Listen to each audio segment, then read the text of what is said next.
Topic है हमारा number of roots of quadratic equations. देखिए, क्वाड्रेटिक इक्वेशन की जहां पे बात आती है तो मैं क्योंकि इस टॉपिक को एक्सप्लेन कर रहा हूं तो मैं सिंपल से जो क्वेश्चन है ना उनको कंसिडर करूंगा और वहां से हम उसको जनरलाइज फॉर्म पे लेके जाएंगे। देखिए, ये एक ऐसा क्वेश्चन है कि जिसको आप फैक्टर बनाएं तो आप ये कहेंगे कि x-2 और x-3 ये इसके फैक्टर आएंगे। इनको फर्दर सॉल्व करेंगे तो x के हमारे पास दो आंसर आ जाएंगे। ठीक हो गया? ओके। अब इसी तरीके से अगर मैं एक क्वेश्चन और कंसिडर करूं, x² -6x + 9 = 0, और जब इसके फैक्टर बनाएंगे तो आप ये नोट करेंगे कि इसके फैक्टर्स जो है ना वो ये बनेंगे कि x की वैल्यू 3 और 3 आ रही है। ओके, अब मैं तीसरी एग्जांपल लेता हूं कि x² + x + 1 = 0। इसके फैक्टर पॉसिबल नहीं है। ठीक है, मैं अभी फिलहाल इस बात को यहीं पे रखता हूँ। हम जब इसको पहले दूसरी जो एग्जांपल्स ले रहे हूँ इनको मैं एक्सप्लेन करूंगा तो फिर मैं थर्ड एग्जांपल को एक्सप्लेन करूंगा। अच्छा, अब हम यहाँ से इस चीज को कंक्लूड करते हैं कि जो पहली एग्जांपल हमने डिस्कस किया है जिसमें x का आंसर 2 और 3 है, यानी जब x का आंसर आता है तो हम ये कहते हैं कि ये रियल रूट्स है। ठीक है, इसका मतलब है कि हम इनको नाम देंगे कि these are real roots of equation number 1। एक तो कंक्लूजन ये आ गया हमारा। दूसरा कंक्लूजन ये है कि these two answer are different. तो डिफरेंट आंसर के लिए जो टर्म हम यहाँ पे यूज करेंगे that is called the distinct. Distinct का वर्ड हम यूज करेंगे, हम इसे कहेंगे कि डिस्टिंक्ट रूट्स। अब मैं इन दोनों इंफॉर्मेशन को अगर कंबाइन करूँ ना तो x का जब भी आंसर आता है उसको रियल बोलते हैं और जाहिर x की वैल्यू को रूट बोलते हैं, तो रियल रूट ये आ रहा है। यानी इसका मतलब है कि यहाँ पे हमारे पास हम ये कहेंगे कि roots are real and distinct. ये हमारे पास एक इंफॉर्मेशन जो है वो कंप्लीट होती है जिसमें हमें पता चला कि roots are real and distinct. Okay, अब दूसरी एग्जांपल पे आ जाएं। अब दूसरी एग्जांपल में हम ये बात कहेंगे कि रूट्स आर रियल। ये पहला ऑब्जर्वेशन आ गई। दूसरी ऑब्जर्वेशन में हम ये कहेंगे कि जब रूट्स यानी x के आंसर सेम आते हैं हम उनको नाम देते हैं इक्वल रूट्स का, या हम इसको नाम देते हैं रिपीटेड रूट्स का। ठीक है, इक्वल रूट्स होंगे या रिपीटेड रूट्स होंगे। फिर उसके बाद थर्ड केस में अभी स्टिल मैं उसकी स्टेटमेंट नहीं लिखता।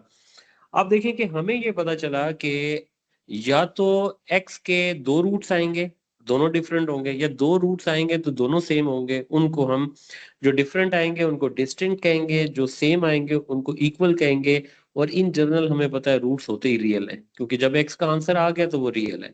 यहाँ पे हम ये बात कर सकते हैं कि solution is not possible. Okay, अब देखो इसके सोल्यूशन पे अगर मैं क्वाड्रेटिक फार्मूला लगाता हूं तो 1 - 4 और डिवाइडेड बाय दिस इज 2 × 1।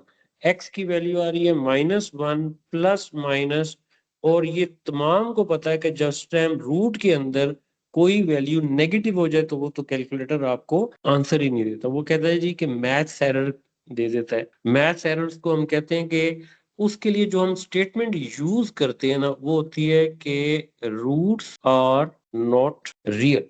ठीक है, रियल नहीं है, बस रियल नहीं है तो इसका मतलब है एक्स का आंसर ही नहीं आया। जब एक्स का आंसर नहीं आया तो फर्दर सोल्यूशन उसका नहीं आता।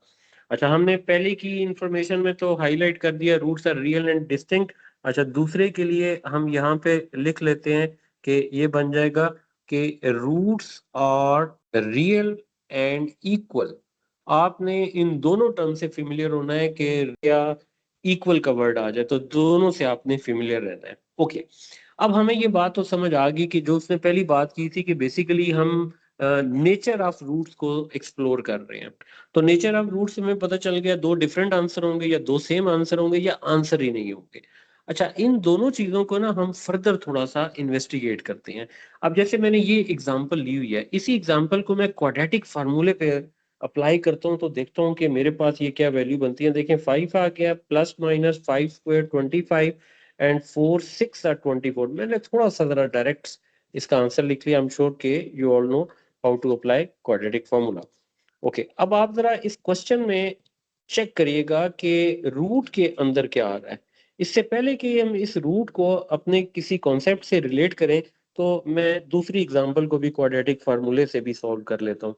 देखें ये 6 आ गया, प्लस माइनस आ गया, 6 स्क्वायर 36 है, 4 9 36 है, और ये रूट ले लिया। तो इसका मतलब ये हुआ कि दिस इज 2। यानी अगले स्टेप में जब मैं इसे लिखूंगा तो मैं ये देखूंगा कि रूट के अंदर जो वैल्यू आ रही है वो वैल्यू बेसिकली आ रही है 0।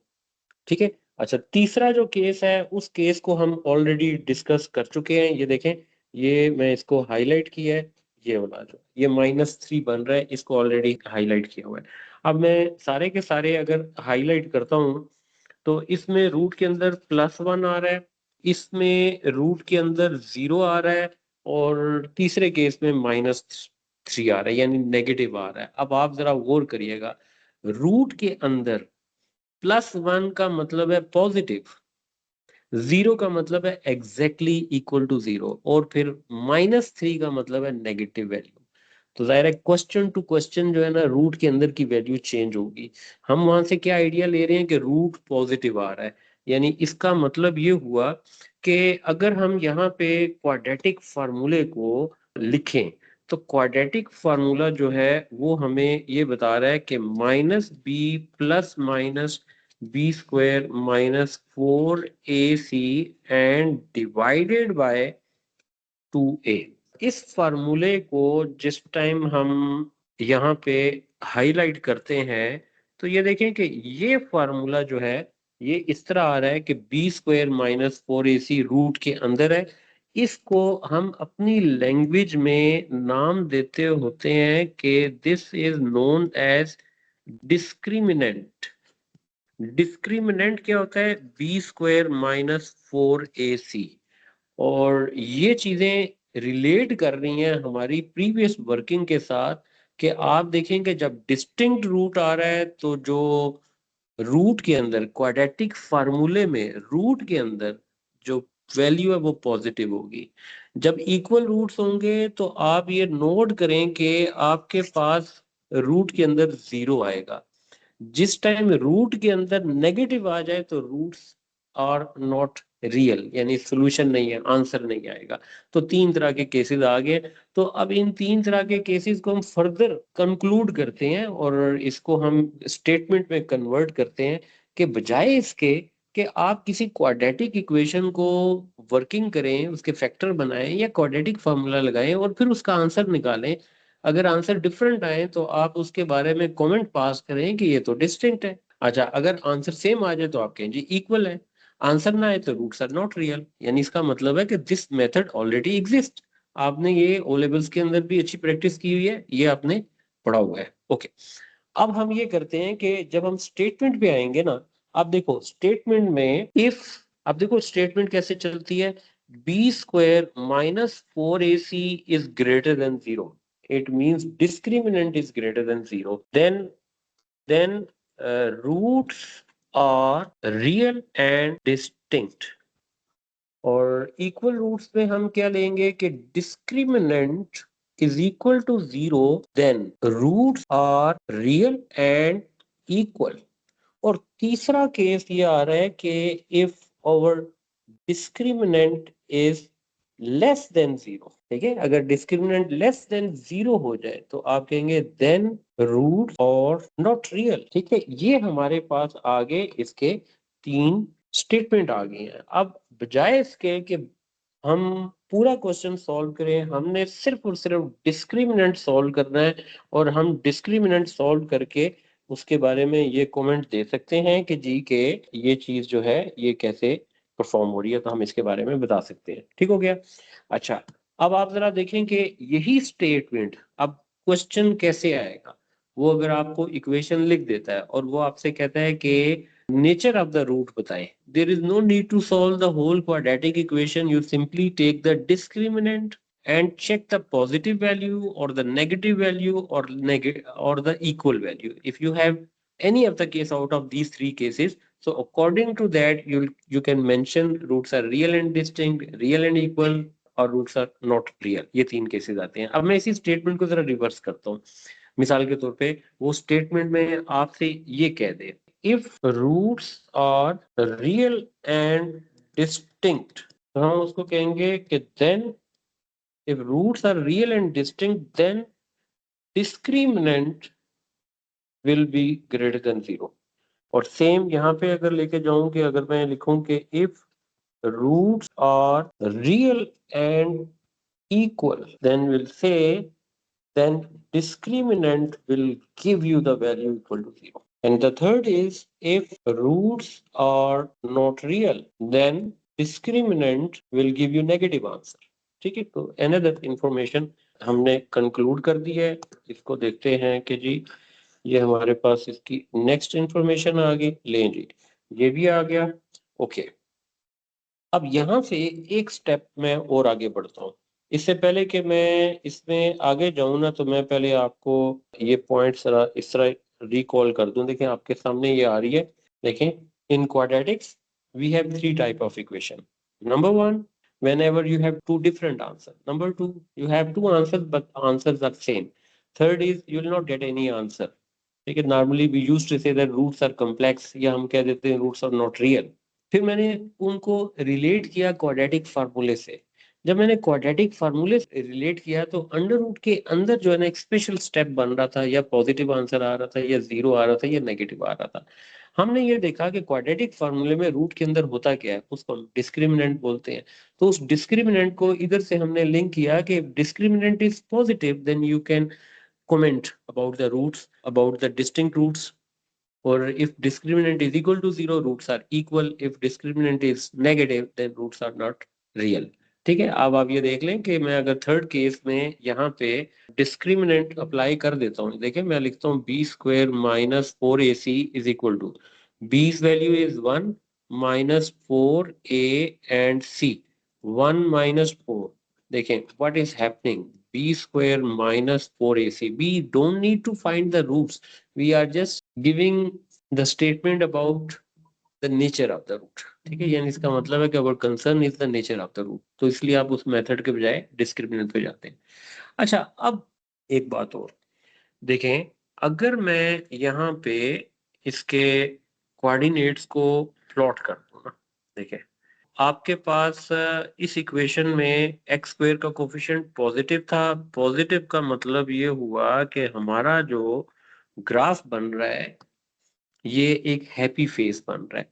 हैप्पी फेस का मतलब ये होगा क्योंकि ये जो पर्टिकुलर एग्जांपल है इसके एक्स के दो आंसर आए थे. एक एक्स का आंसर 2 था, एक एक्स का आंसर 3 है. और हमने इन आंसर्स के बारे में कहा था ये रियल है. रियल का मतलब आप समझे, जब आप एक्स के आंसर को रूट बोलते हैं ना, वो रियल रूट होता है. इसका ग्राफिकल मीनिंग ये होता है कि आपका ग्राफ एक्स एक्सिस को उन पॉइंट से थ्रू करेगा. ये देखो, ये 2 से गुजर रहा है और 3 से गुजर रहा है. अब डिस्टिंक्ट रूट का ये मतलब होता है. अच्छा, इक्वल रूट का क्या मतलब होता है? देखें, x इज इक्वल टू 3, इसको हमने कहा था कि ये इक्वल रूट्स है. तो इक्वल रूट्स को अगर मैं यहाँ पे प्लॉट करूं आपकी अंडरस्टैंडिंग के लिए, तो आप ये देखें, इट्स वेरी इंटरेस्टिंग इंफॉर्मेशन. और your graph will touch the x axis at point 3. ये आपके पास आ जाएगा कि इक्वल रूट्स का ग्राफ बनेगा. ओके, अब तीसरा केस हम जब इसका कंसिडर करेंगे, उसका ग्राफिकल आइडिया लेने की कोशिश करें, तो हमने स्टेटमेंट देखी है कि रूट्स आर नॉट रियल. अब आपको यहाँ पे पहली दफा पता चलता है कि नॉट रियल रूट का मतलब होता है कि it is a happy face. देखिए ना, इसका कोफिशिएंट तो एक्स स्क्वायर का पॉजिटिव है. And roots are not real mean it will never touches और इंटरसेक्ट द एक्स एक्सिस. ये एक्स एक्सिस के ऊपर रहेगा. अब आप ये कह सकते हैं कि जी कि क्या हर दफा ऐसा ग्राफ होगा? तो मैं आपको एक आइडिया और दे देता हूँ. ऐसा हो सकता है कि एक्स स्क्वायर का कोफिशिएंट नेगेटिव हो अगर एक्स स्क्वायर का कोफिशिएंट नेगेटिव हो तो फॉर डिस्टिंक्ट रूट्स, ठीक है, concept is same. Your graph will intersect x-axis at 2 points.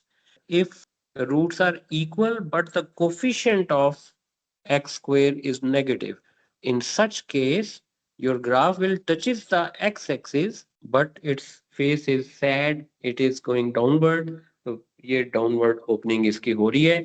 और अगर रूट्स उसका रियल नहीं है तो नॉट रियल रूट को हम जब अंडरस्टैंड करेंगे और उसमें कोफिशिएंट ऑफ एक्स स्क्वायर भी नेगेटिव है तो हम ये कहेंगे कि it is below the x axis. देख लें, ये 3 केसेस हैं। ये आपके पास पूरा इस टॉपिक का कॉन्सेप्ट है, इस पूरे टॉपिक का आइडिया है, और इस आइडिया के मुताबिक आप इसको वीडियो को दोबारा भी देखिएगा।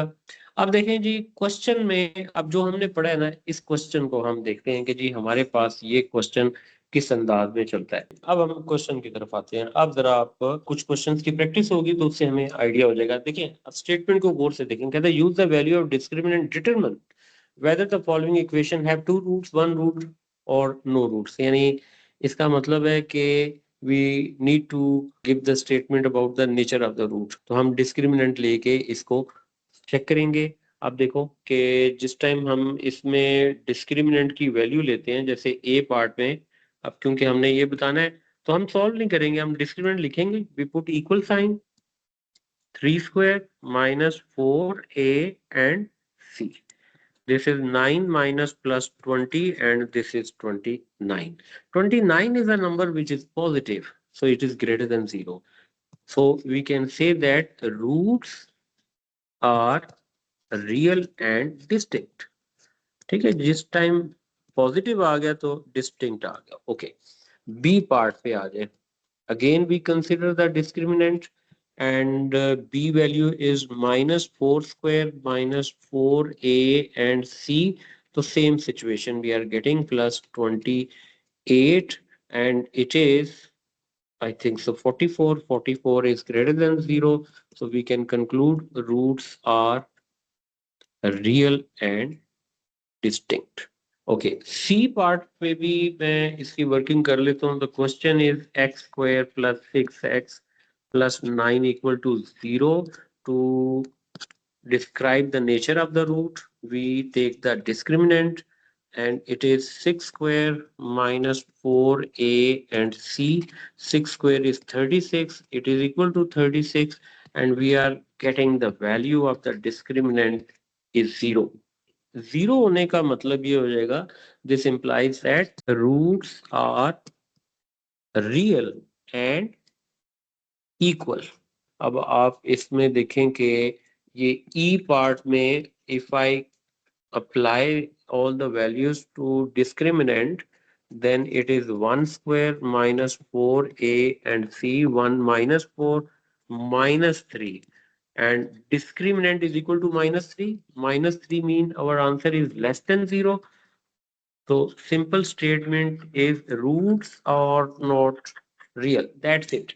The following equation have repeated roots. अब ये देखें जरा, ये जो information है ना, this is known information।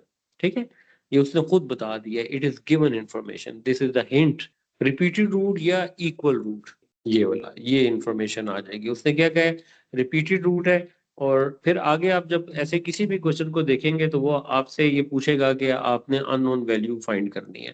For example कोई भी एक क्वेश्चन ले लेते हैं, मसलन बी पार्ट लेते हैं, तो it is k x square and plus 5x minus 8 is equal to 0। अब देखिए, ये आप इस स्टेटमेंट को बेशक ना लिखें, लेकिन मैं आपको समझा रहा हूं तो समझाने के लिए इसका आइडिया जरूरी है। हम ये कहते हैं given that roots are repeating, then you should know that before solving the question that your discriminant will be equal to 0. Now simply you need to plug in the values. The value of b is this 4a and c। एक आपके पास इस तरह का question है, बाकी 2 parts आपके लिए homework में आ जाएंगे। अच्छा, अब मैं आपको इससे पहले कि नेक्स्ट टॉपिक पे लेके जाऊं ना, तो थोड़ा सा कॉन्सेप्ट दे देता हूँ। ये नेक्स्ट टॉपिक बेसिकली यही टॉपिक है, लेकिन इसमें पूछने का तरीका एक डिफरेंट होगा। देखें, वो आपको एक फंक्शन देगा क्वाड्रेटिक और दूसरा वो फंक्शन दे जाएगा लीनियर। क्वाड्रेटिक फैक्टर जो है ना उसका हैप्पी फेस बनेगा या उसका सैड फेस बनेगा, यानी अकॉर्डिंग टू सिचुएशन आता क्वेश्चन, या हैप्पी फेस होगा या सैड फेस होगा, हम यहाँ पे ये ले लेते हैं। अब आप जरा गौर करें कि आपके पास एक लाइन आप बनाएं जो लीनियर लाइन है, वो ग्राफ को 2 पॉइंट्स पे कट कर रही है। जब 2 पॉइंट पे कट करेगी ना तो आपने डिस्टिंक्ट रूट्स वाला कॉन्सेप्ट लेना है। अगर आप एक लाइन लें और वो आपके कर्व को टच करेगी तो आपने इक्वल रूट्स वाला कॉन्सेप्ट लेना है। और अगर लाइन लें और वो कर्व को टच ही ना करे तो इसका मतलब है नॉट रियल वाला केस लेना है। यही केस इसके लिए भी लग सकता है, मसलन यहाँ पे लाइन जा रही है तो इसका मतलब है नॉट रियल आ गया if our line is making tangent, और इसको ले लें ये इक्वल रूट्स आ गया, और तीसरा केस जो है ना वो वाला डिस्टिंक्ट का आ जाएगा। तो ये चीज अब इसकी आ गई इंपॉर्टेंट, ठीक है। The next question is intersection of a line and a quadratic curve. देखें, find the value of k for which y is equal to kx plus 1 is tangent to the curve. अब देखो, tangent का मतलब you all know that it is the line which touches the curve and the curve is a quadratic. देखें, we don't need the accurate graph, we'll simply sketch the graph to get the idea of the question. देखें, it is quadratic, so I'm just getting the idea. This could be the happy face, and this is the line. It is making a tangent to the curve. It means whenever I draw a line in such a way that it touches the curve, so I'll say that this line is tangent. देखिए, tangent has this property that it is touching the curve at exactly one point. Or this is what we have learned. I'm taking you our start of the lesson. देखें, what was that? ये देखें जरा, जिस time equal roots आ रहे थे और equal roots में आपकी जो कर्व है वो टच कर रही है, यानी एक पॉइंट पे टच कर रही है, रूट बेशक इक्वल है लेकिन रिपीट हो रहे हैं, एक ही आंसर है, तो आपका ग्राफ टच कर रहा है। अगले पे आ जाए, अगले पे देखें कि बेशक ये डाउनवर्ड होगा लेकिन डाउनवर्ड होने के बावजूद भी ये टच कर रहा है। तो आपने आइडिया लेना है कि यहाँ पे जो एक्स एक्सिस बन रहा है इसको हम कह रहे हैं टेंजेंट। अब पेपर में क्वेश्चन टेंजेंट से आएगा तो आपने क्या करना है कि इक्वल रूट वाला कॉन्सेप्ट लेना है। देखिए जी, अब मैं इस क्वेश्चन में देखें कैसे सॉल्व करूंगा। दो जो कर्व और लाइन मीट करते हैं ना तो उसमें सब्स्टिट्यूशन मेथड लग जाता है, यानी साइमल्टेनियसली सॉल्व करना पड़ता है। तो सबसे पहले मैं y की वैल्यू उठा के इसकी जगह लिख लेता हूँ, सब्स्टिट्यूशन मेथड लगा रहा हूँ। देखें, अब इस इक्वेशन को इक्वल टू जीरो बनाना है। लेकिन जब आप इसको इक्वल टू जीरो करेंगे ना तो स्टैंडर्ड फॉर्म में लाएं, एक्स स्क्वायर आए, एक्स आए और कांस्टेंट आए। अच्छा, जो नेगेटिव वैल्यू आए उसको ब्रैकेट में रखें, यानी आपको यहाँ पे पॉजिटिव वैल्यू रखनी चाहिए, ठीक। अब उसने हमें टेंजेंट का वर्ड दिया है तो टेंजेंट को हम कहेंगे कि ये इक्वल रूट वाला कॉन्सेप्ट चलाता है। तो हमने इक्वल रूट के लिए हम क्या कहेंगे कि discriminant B square minus 4ac is equal to 0, -7 minus k square minus 4a and c is equal to 0। देखें, यहाँ पे मैं आपको अलर्ट कर दूं, आप सारे लोग गौर से देखिएगा कि -7 माइनस के स्क्वायर को डायरेक्ट ओपन करना अगर आपको डाउटफुल लगे तो आपने सेम ब्रैकेट को 2 दफा लिख के मल्टीप्लाई करके लिखना ताकि गलत ना हो। K square plus 14k plus 49 equal to this. तो जब आप इसके फैक्टर बनाएंगे तो ये फैक्टर बन जाएंगे k plus 7, and this is k plus 7 is equal to 0, k plus 7 is equal to 0, k plus 7 is equal to 0। तो k की वैल्यू आ रही है -7, यानी -7 अगर k लेंगे और उसे स्ट्रेट लाइन में पुट करेंगे, उसको ड्रॉ करेंगे तो वो ग्राफ को एक पॉइंट पे टच करेगा। तो ये आपके पास इसका एक तरह का क्वेश्चन था। अच्छा, अब देखो वो कह रहे हैं find the set of values of k for which this line cuts the curve at two distinct points। ठीक है, again we try to get the idea of the question by sketching। This is quadratic equation with coefficient of x square is negative, so let's draw it like this। So this is sad face, this line also have coefficient of x is negative. Coefficient of x shows the gradient and it is negative. Negative mean the line will go down, sloping down है. तो इसका मतलब है कि if you take a line in such a way that it crosses the curve at 2 points. 2 points mean we apply the concept of distinct. ये distinct point को show करेगा. इसका मतलब है कि सबसे पहले तो दोनों इक्वेशंस को साइमल्टेनियसली सॉल्व करें, सब्स्टिट्यूशन मेथड से लगाएं. मैं इसको यहाँ पे पुट करता हूँ. बल्कि ऐसा करते हैं ना कि इसको पुट करते हैं ना, के को उधर ले जाते हैं. ये बन जाएगा के माइनस एक्स. सिंप्लीफिकेशन आप जिस तरह आसान लगे उस तरह कर लें. एक्स स्क्वायर का कोफिशिएंट नेगेटिव है तो इसको मैं यहाँ पे लाता हूँ ताकि ये पॉजिटिव हो जाए. एक्स स्क्वायर ये प्लस 3x, फिर ये माइनस एक्स, फिर के पहले से इधर है और 5 इधर आके नेगेटिव हो गया. इन दोनों को सिंप्लीफाई करें. ये पूरी कांस्टेंट वैल्यू है. अब क्योंकि वो टू डिस्टिंक्ट पॉइंट्स पे आ रहा है तो will start our question with discriminant greater than 0. अब ये हमने वहां से कॉन्सेप्ट ले लिया. 2 square 4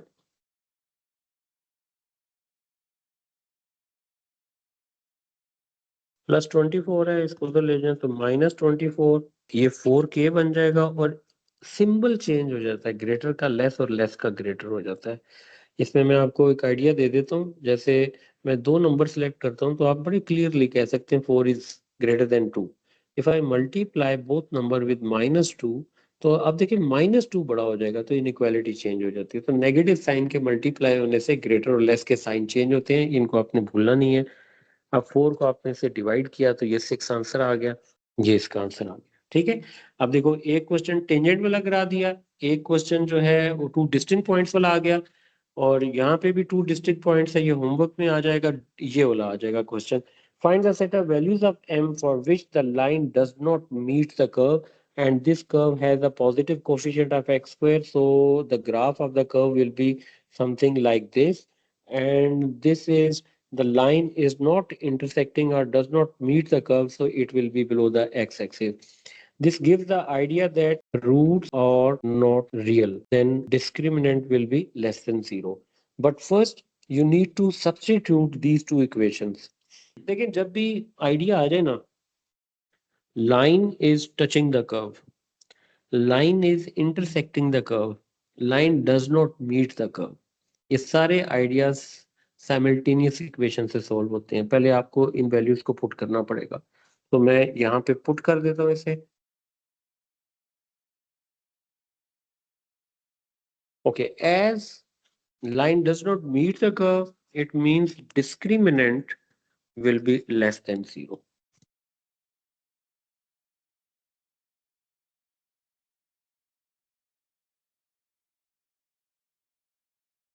To get the value of m, we suppose this is equal to 0, which gives the value of m.